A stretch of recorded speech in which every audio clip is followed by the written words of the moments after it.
everybody, it's AJ of the Mighty Glue Stick. So today is another terrain update.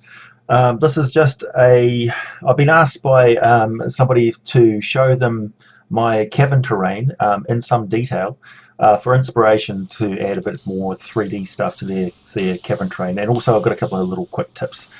So first of all, I don't use, similar to Dungeon DM Scotty's 2.5D Next system, what I do is I use a base sheet just painted up to look like rough rock texture. That's just black and white paint, acrylic paint. Cheap student style acrylic paints, don't use anything expensive for that. It's a bit warped because I painted it fairly wet, so I'd recommend using some decent double-sided, like maybe make two different textures and double-side that board, or use a piece of wood. Would work just as well, like custom wood or something like that, or even some foam board would be fine. But I like this. It's quick and simple to make. So what I then do is I add the 3D terrain bits to it, and I'm just going to go through them one by one.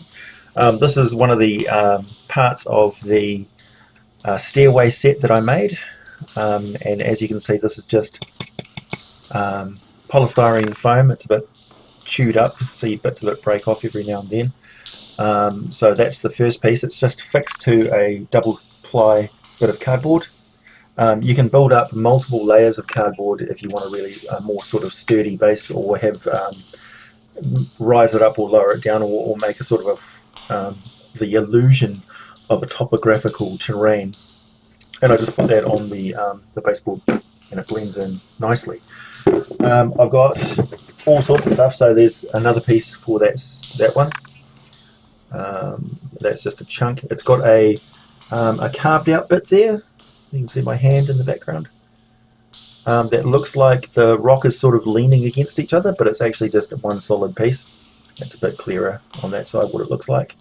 And all those little crenellations and nooks and crannies there don't really get in the way of, if you look at this just as a block object, it's easy to look over top of this and around it during play. Players don't have to get up off the table and look over this very much, but it is possible to have bits in the middle there that they can't really see very well. So be careful how you use this in the table.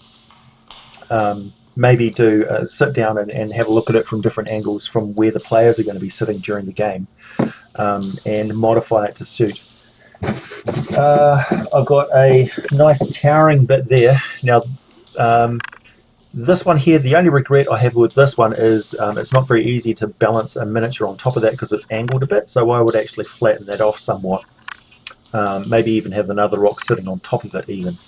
That you could have a flying miniature like a harpy or something like that sitting up there, or a gargoyle. But it is a really nice looking bit of rock, and it's still fairly sturdy. I find that the paint, which I put on very thick, adds to the structural strength of the polystyrene a little bit. But as you can see, that's that topographical effect from the multiple layers of cardboard that I was talking about. It really does look fairly good. And as you can see, they graduate out like sort of, I don't know, flat rock or slate. Here's one of the more interesting ones, because I added fungus to it. So this is glue stick added to toothpick, basically. And I've added on some little bits there as well, which are just semicircles. So I've just cut them in half and stuck them on with glue stick. These bits around this sort of mycelium look around the outside edge of it is just glue stick as well, and it's all in the paint job really. But that's a nice little feature rock that looks good in amongst everything else. Here's another one just in blue mushrooms, fairly common underground feature. Yeah, and just a long, this is a good separating bit, or serves pretty well as a border wall, or a barrier between two groups that they have to, representing difficult terrain they have to get over, or representing pretty good cover that they can duck down behind in a missile combat sort of situation. Here's the middle bit of the bridge section, which I actually use quite a lot. because miniatures do sit really well on this flat bit up the top, and makes for a very interesting tactical piece, a raised section platform that you can have them up on top of, and you can combine it with things like that so that people swing rope lines and things like that between them, or have rope bridges or some other feature, or put a toothpick across, put a popsicle stick across the top, tongue depressor, paint it up to look like old wood, or just tie a bit of string to represent rope. Here's a very basic piece. This is 2 bits of cardboard with the polystyrene stuck on top of it, and just roughly carved to look like granite.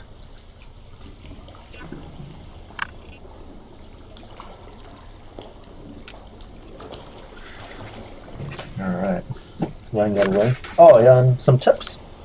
I'll sit here and munch away on popcorn. Now, popcorn, if you stick that to a bit of cardboard and put some acrylic paint on it, it looks like rubble. Cheap as. Popcorn. So easy. Also, ordinary pasta.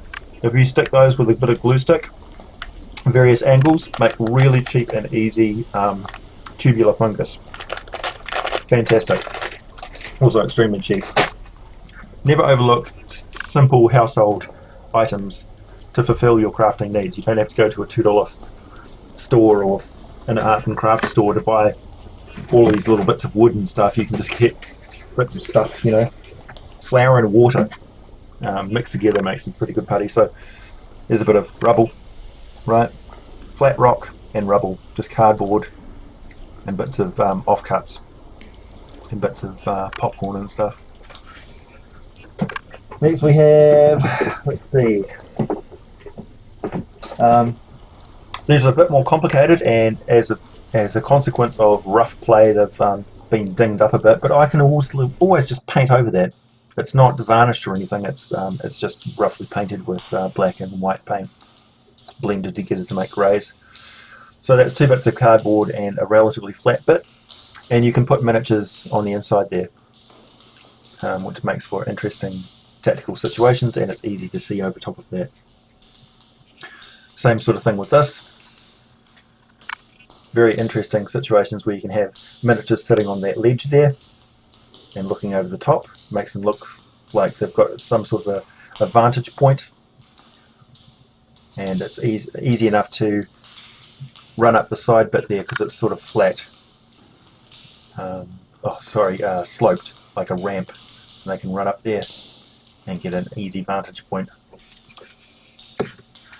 So yeah, when I was building these, I was thinking about all of this, how you would use it. Here's more of a jagged sort of broken rock, like classic Star Trek, and that's all just carved using a simple box cutter blade, box cutter carving tool. A little bit of hot glue around the edges so that that doesn't have a sharp underhang. So I've got the hot glue and I've just gone around the outside edge and smoothed out. You can see that pretty clearly there, that's all hot glue. And just, yeah, I particularly like these bits. Although, yeah, it's quite thin, so it will break eventually. But I'm not overly careful with them. I really do just toss them into the box when I'm finished.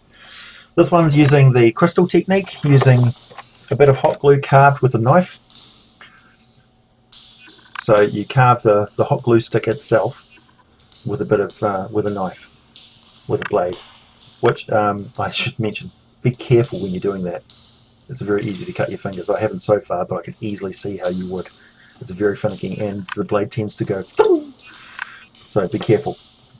And that's the technique applied with just a flat rock technique with multiple layers of cardboard and crystal stuck in there with glue stick. Simple, very effective, and because you can put the miniatures on top of there, practical.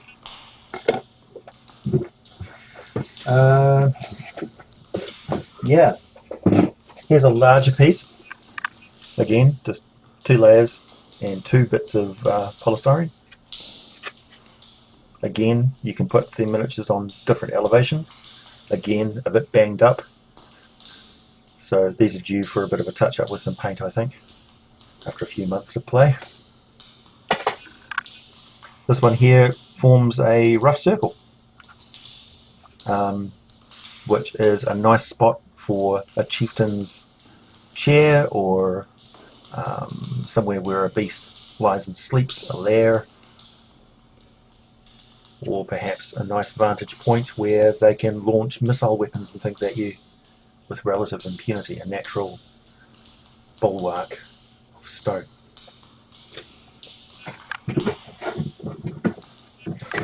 What else we got? Here's another rock wall.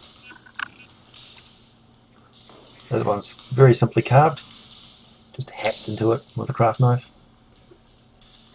Have a look at various rock formations and things online. There's thousands and thousands of images of granite slopes and things like that, particularly thanks to people who love taking pictures of coastlines and people who love spelunking and rock climbing. They love taking pictures of rocks. So they tend to have jagged sort of patterns like that.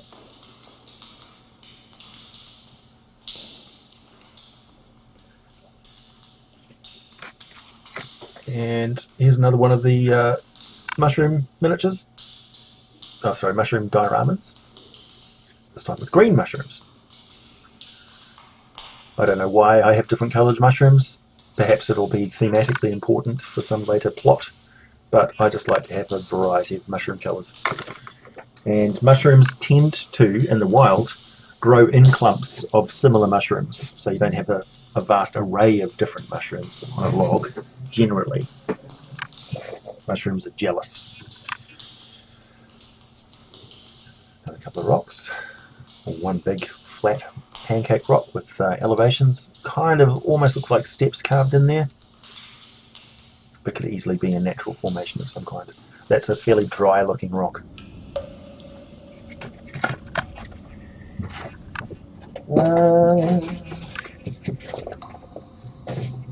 More of the same. Here's a relatively freestanding, so I've got it very tight to the base and a bit overhanging, so it looks literally like a rock just plonk sitting there. But it looks fairly good. It's a good space filler. Lots of crenellations and details. But yeah, it looks like the rock has a sort of a structure, or it possibly could have been carved up by a giant and thrown at some stage. I don't know. Whatever you like. Rocks with a bit of history. And this is a very simple, I actually use this one quite often. It fits a lot of different terrain.